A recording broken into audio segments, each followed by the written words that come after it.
People reach out to me all the time and are just like, Paul or Nurk, whatever, why don't you have a naked GoPro? Oh, a naked GoPro would be perfect on this. Oh, you should be in the naked GoPro Cinewhoop group on Facebook. It would be perfect for you. And they're right, but I have problems with the naked GoPro process, and I'm gonna talk about some of them today, while also reviewing an Umma85X, which is a naked GoPro pre-built drone. It's gonna be fun. Let's do it. If you've spent any amount of time around the channel, you know that I'm a huge fan of these things. This is the Shen Drone Squirt.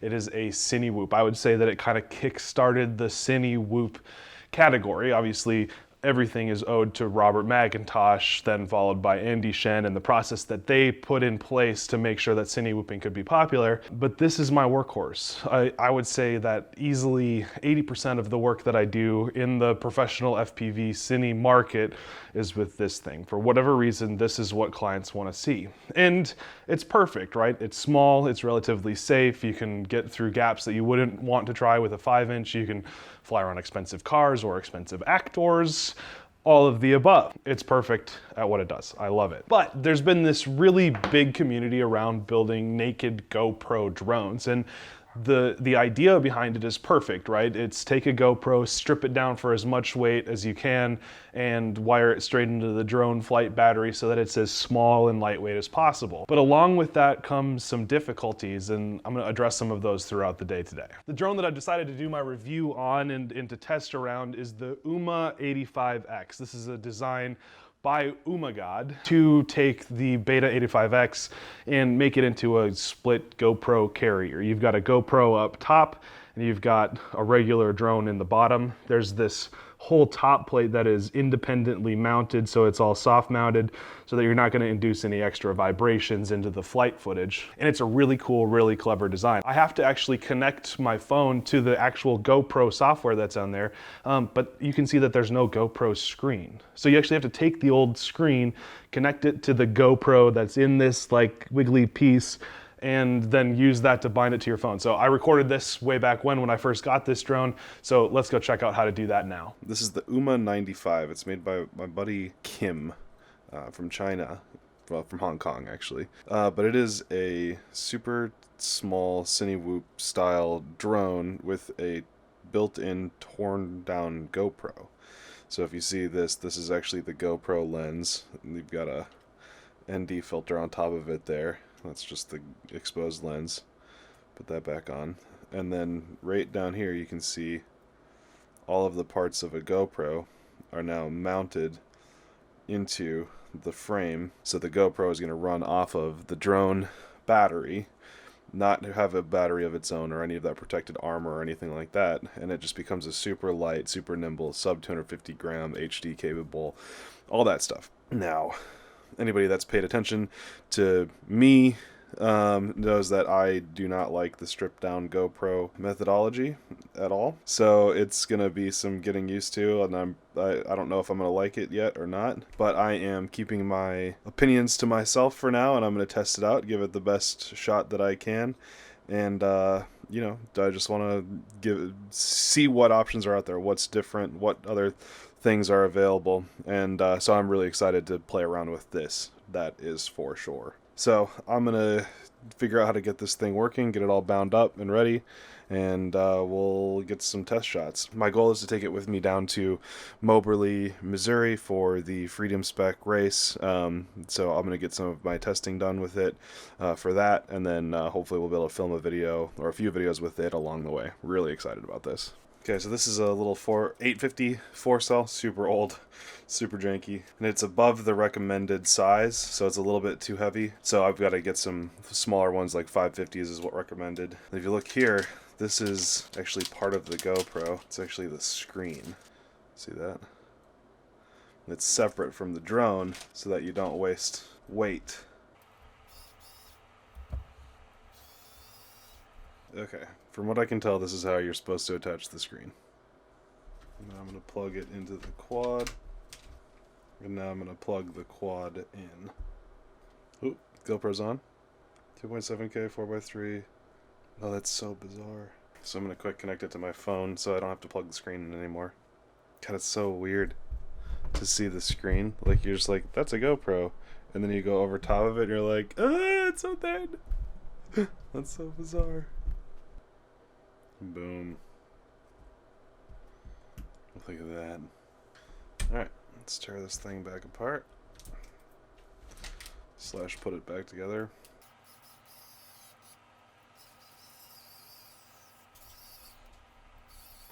So now we've got it pulled all back together, so if we plug it back in, the GoPro will boot. There's the little status LED right there. I think it's got it.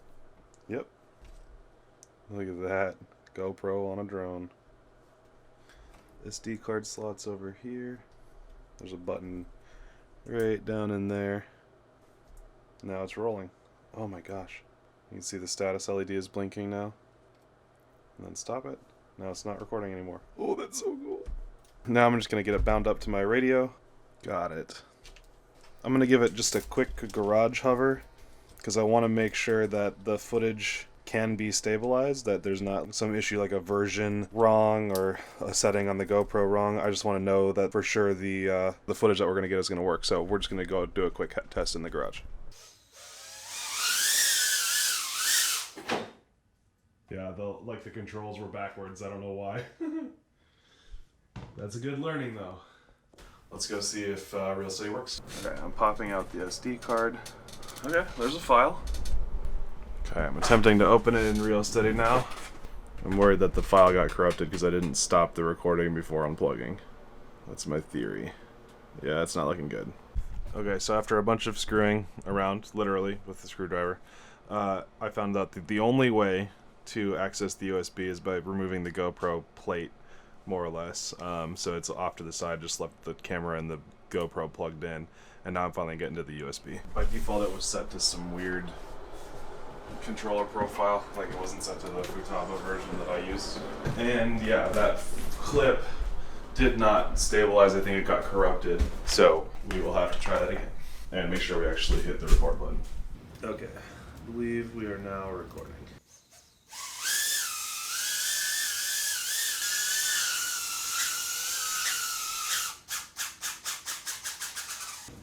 All right, so now before we unplug it, why is it not recording? Now it beeped on and off, and now it's starting to beep beep. So I have the record on a switch somehow. Interesting. So now it's recording.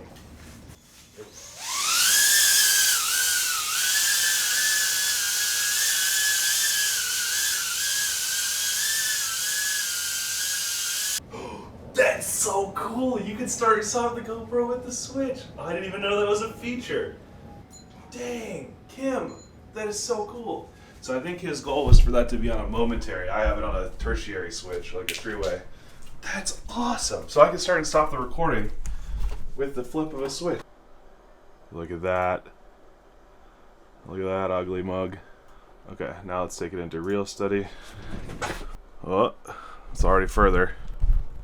Look at that. So these sync points are probably wrong. Oh my gosh. This kind of looks like a horror movie. Well, there you have it. I guess it's ready. Hey, it's Paul here.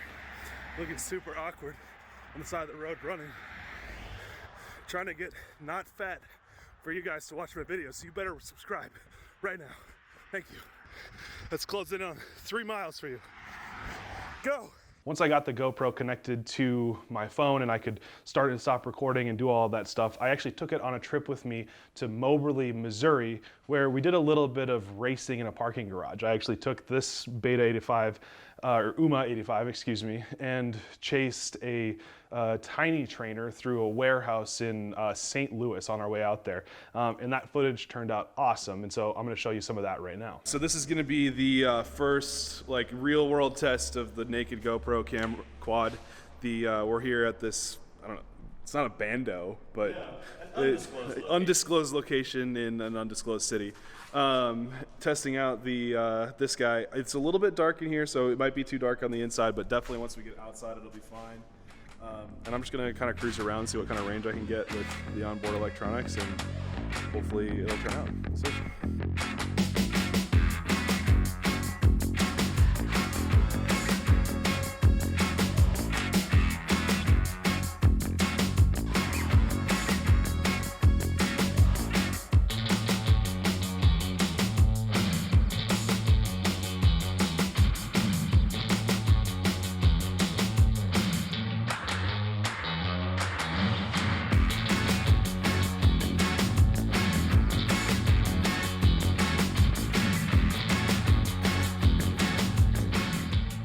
So let's talk about all the things that I love about the 85X. First of all, it's freaking tiny. I mean, you take the Squirt, which up until now has really been my preferred method of, or weapon of choice, and compare it to the size, like there is no comparison. This thing is tiny. It honestly has about the same amount of relative power, right?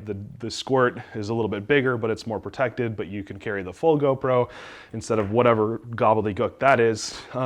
But for the size, it's amazing. Like if you think about gaps that you wouldn't try to hit with a Squirt, like for whatever reason your shot required that you had to fly through this chair, it would be really hard to fit the Squirt through here, even though it technically does.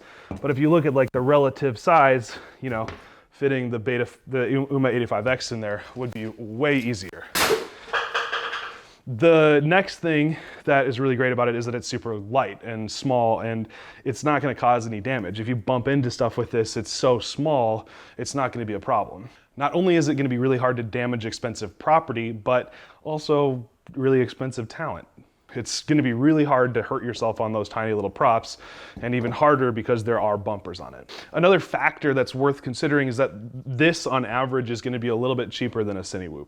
Not counting the GoPro, of course. You know, you have full 1408 size motors, you've got a full 30x30 flight stack, you got the full DJI FPV air unit, where this has an all-in-one that costs like 45 bucks. The motors are much cheaper on average. The batteries are stupid cheap. Like you can pick up these GNB 520 batteries that I have here for, I think I got them for like maybe 10 bucks, something like that. I'll have to double check that. You'll see right here in the text how much they actually were, and there'll be an affiliate link for it, so you can go buy some. Appreciate it. But I know that price isn't always everyone's consideration, but it's something to think about. With smaller drones, especially once you go down to like tiny whoop size things, flight times can become an issue. But a positive about this is that it gets as good, if not slightly better flight times than a regular Cinewhoop does. It's so much lighter, even though the batteries are so much smaller, that it can stay in the air just as long. What is absolutely the coolest feature for me, especially as someone that wants to be out filming with their stuff, is that you can actually start and stop recording with a switch on the radio. Not only, you know, can you actually hit the physical button when you start recording, but you can flick a switch on the radio and it's going to start or stop the recording of the GoPro that's on board, which is really cool. You don't waste any space. You don't waste time waiting for, you know, the shot to be set up. Like, oh, we got to restart. You can just go land, turn off your GoPro, wait, turn your GoPro back on and go. That is a really, really cool feature, especially with this model that is built by Kim. With a Cinewhoop, you have to have these soft-mounted, well, you don't have to have soft-mounted, but you have these TPU mount softy things for the GoPro. But with this, it's all built in. You get this whole top plate here, kind of wiggles back and forth, and it makes sure that there's not going to be any vibrations introduced into the footage or into the gyro, and it's just a great little design. It does make it a little bit hard to work on, which we'll come back to, but it is really, really clever. So it is a really small, compact design, but that doesn't mean that they sacrificed how they accomplish that. So in addition to like the soft mounted vibration free features, it's really easy to access the SD card. It's right down in there, but you literally can just like click one in, click it out, and put, swap those out as you need. It's really, really easy to get to. And when the drone's powered on, you just connect to it via your phone using the standard GoPro app, and you're able to change all the settings that you want, change the, format the card, whatever you need to do to get ready for the shot. It's all able to be done with the default features of the GoPro. The 85X is designed with this ND filter in mind. So we have this tiny little, I think this is an ND16, but you can buy these in any different format to be able to stop down your footage. If you don't know what an ND filter is or what it does, I got a video that I'll link in the description kind of explaining what they are. But that is a feature, and that it works really well with that type is a really powerful thing to think about in the design that I love about this thing. In addition, can you film that, please? Yeah. There's a pug and a cat hanging out across the street, and they're just being super adorable right now. The cat's like just laying on the ground, like batting the pug. Oh, that just warms your heart. Anyway, back over here, Winston. In addition to all those awesome things about it, though, there are some things that I don't like.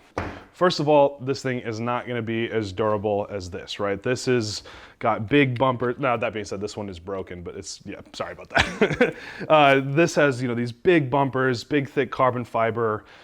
It's not going to break. And the GoPro that you have in here is a full-size standard GoPro that's not, that's not this, that's not this little like thing. It's a full GoPro. So you know how durable they are and how they can handle that.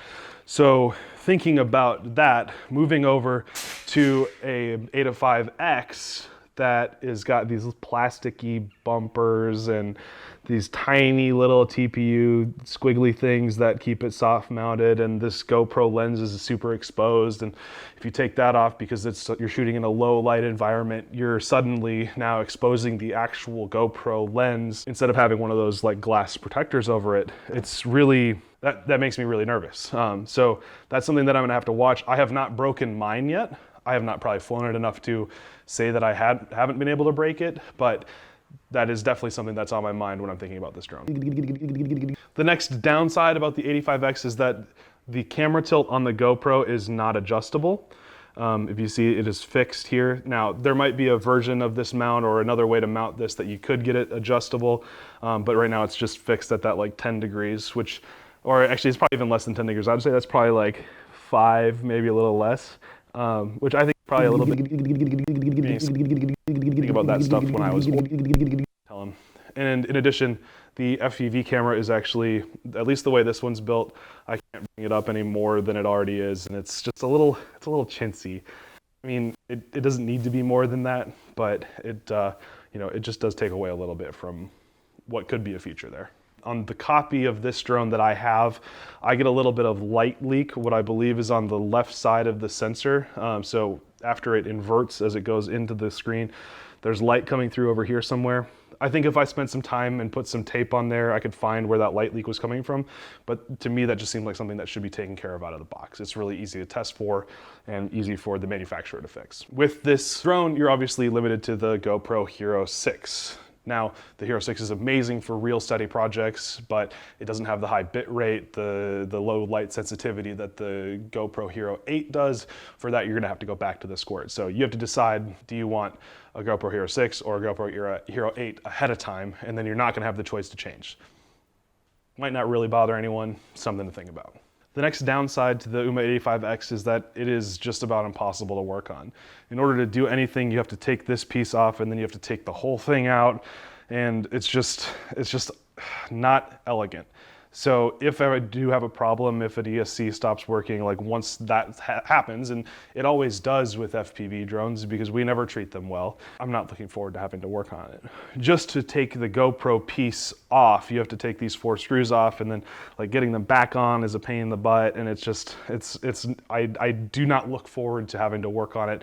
And for me, that is actually a deal breaker. Like with the Squirt, with stuff like that, it's literally 4 screws. You can reach everything on the inside. This is much, much more complicated and a big downside for me. When you first get this, obviously your Wi-Fi connection to the GoPro that's on board is not pre-bound.